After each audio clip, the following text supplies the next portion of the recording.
गुरु नितेश, और आज हम लोग क्वेश्चन नंबर 3 सॉल्व कर रहे हैं। क्वेश्चन नंबर 3 कहता है कि a metal pipe is 77 centimetre long, the inner diameter of A cross section is 4 centimeter, the outer diameter being 4.4 centimeter. See in figure 13.11, find its inner curved surface area, outer curved surface area and total surface area। ठीक है, तो ये जो आपका figure दिया हुआ है, इसी फिगर को इसी से हम एक दूसरा फिगर बना लेते हैं, क्योंकि इसमें जो है वह इनर कर्व सरफेस एरिया है और आउटर कर्व सरफेस एरिया होगा। तो एग्जैक्टली ये जो फिगर होगा वो लाइक दैट होगा कि उसमें कुछ मोटाई होगा, कुछ थिकनेस होगा, और इस थिकनेस के बारे में इस फिगर में समझ में नहीं आ रहा।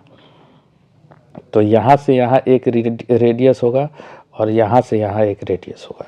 ठीक है, तो इसी के बारे में दिया हुआ है कि ये जो रेडियस है, ये जो रेडियस है ये d/2 होगा, है ना, जो कि दिया हुआ है 4 सेंटीमीटर, है ना। तो 4/2 मतलब 2 सेंटीमीटर होगा। और ये जो रेडियस होगा ये दिया हुआ है डायमीटर इसका 4.4, तो r बराबर हो जाएगा 4.4/2, इसका मतलब ये हो जाएगा 2.2 सेंटीमीटर। इसमें कहीं कोई दिक्कत नहीं होना चाहिए। फिर भी क्वेश्चन बनाने के लिए हम ये जो छोटा वाला रेडियस है इसको स्मॉल r और ये जो बड़ा वाला रेडियस है इसको कैपिटल R मान लेते हैं, है ना।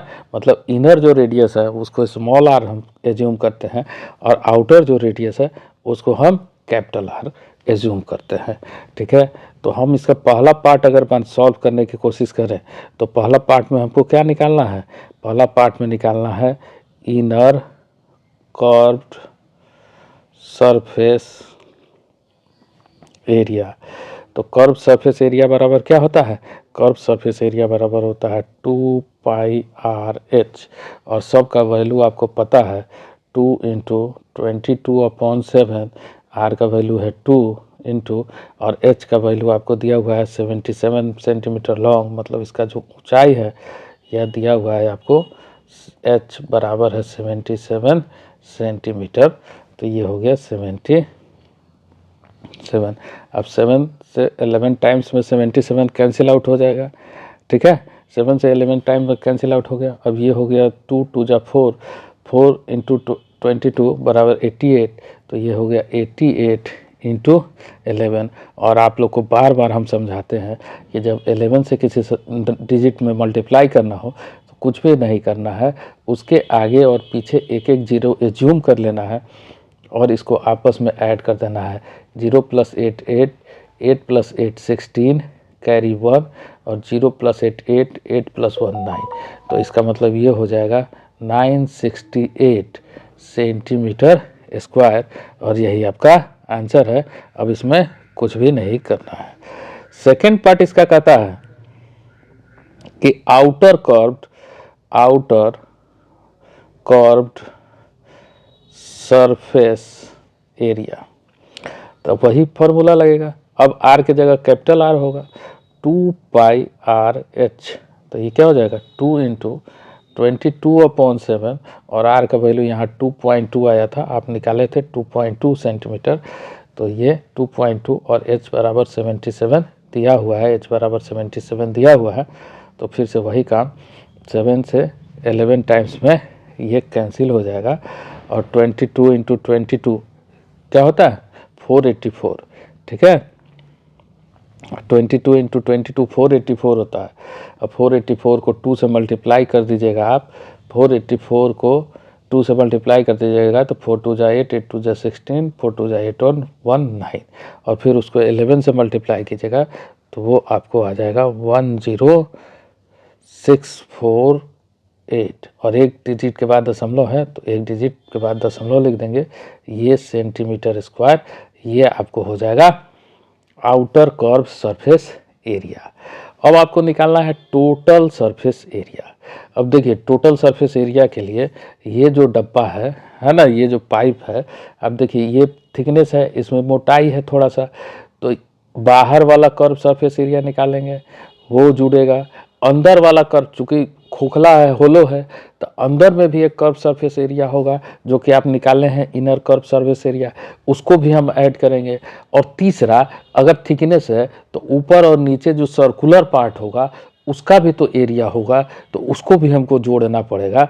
तो इसका मतलब हम जब निकालेंगे इसमें total surface area, total surface area, तो ये हमारा हो जाएगा 2πRH बाहर वाला का outer total surface area plus 2πRH inner total surface area, और नीचे वाला का एरिया जो निकालेंगे है ना, नीचे और ऊपर वाले का, ठीक है। तो πr² नीचे वाले का, πr² ऊपर वाले का, दोनों तरफ है ना। तो 2πr² और एक कैपिटल आर है कि स्मॉल आर है ना, तो ये हो जाएगा 2πr² माइनस r²। और बस इसमें आपके पास सबका वैल्यू भी है 2 का, है ना। तो 1064.8 centimetre square plus 968 centimetre square, और इसको आपको सॉल्व करना है 2 × 22/7 2.2 का स्क्वायर माइनस 2 का स्क्वायर, तो ये हो जाएगा 1064.8 centimetre square plus 968 centimetre square plus 2 × 22/7 into 2.2 का स्क्वायर 4.84 और 2 का स्क्वायर 4, तो इसको जब सब्सट्रैक्ट करेंगे 4.84 और -4, ठीक है। तो ये फिर हो जाएगा, है ना, 1064.8 प्लस 968 प्लस ये हो जाएगा 2 × 22/7 इंटू 0.84, और इसको जब कैलकुलेट हम लोग करेंगे तो 1064.8 प्लस 968 प्लस इसको कैलकुलेट करेंगे 12 7 84 0.12, और फिर इसको मल्टीप्लाई करेंगे तो ये हो जाएगा प्लस 5.28 सेंटीमीटर स्क्वायर। और जब इन सभी को आपस में हम ऐड कर देंगे तो ये हो जाएगा 2038.08 सेंटीमीटर 0, ये आपको आ जाएगा 2038.08 सेंटीमीटर स्क्वायर, और यही आपका आंसर हो गया। तो इसका मतलब आपको क्या आया, इनर कर्व सरफेस एरिया, ये आया है आपको 968 सेंटीमीटर स्क्वायर, जो पहला पार्ट का आंसर है। सेकेंड पार्ट है ना, आउटर कर्व सरफेस एरिया बराबर आया है 1064.8 सेंटीमीटर स्क्वायर, और तीसरा टोटल सरफेस एरिया ये आपको आ गया है 2038.08 सेंटीमीटर स्क्वायर, और यही तीनों आपको निकालना था। Thank you.